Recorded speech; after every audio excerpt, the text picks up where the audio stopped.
वसई विरार मनपा चुनाव को लेकर शिवसेना भाजपा युति ने दिया वचननामा। उद्योग मंत्री सुभाष देसाई ने मीडिया के समक्ष पढ़ा वचननामा।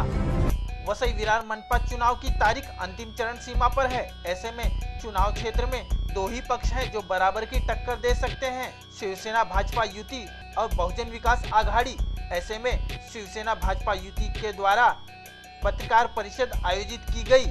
इस पत्रकार परिषद में योगेंद्र मेहता, सुभाष देसाई, कपिल पाटिल, अनंत तरे, गिरीश चौहान आदि उपस्थित थे। शिवसेना के उद्योग मंत्री सुभाष देसाई द्वारा जनता के लिए कार्यों को लेकर एक वचननामा जारी किया। यह वचननामा स्वयं देसाई ने मीडिया के समक्ष पढ़ा।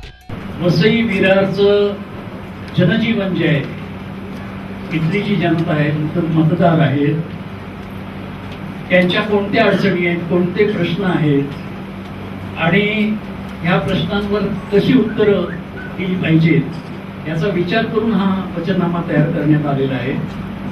आणि या वचननाम्याच्या शेवटी माननीय उद्धव ठाकरे यांनी जो मतदारांना संदेश दिलेला आहे तोही प्रसिद्ध करण्यात आलेला आहे।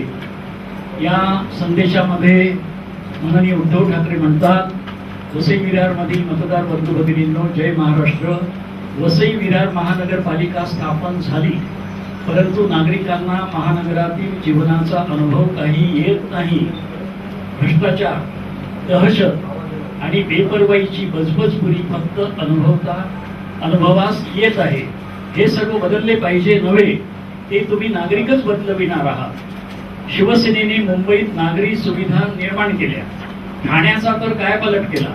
ते सुख वसई विरारच्या भगिनी बांधवांना देण्याचा आमचा निर्धार आहे।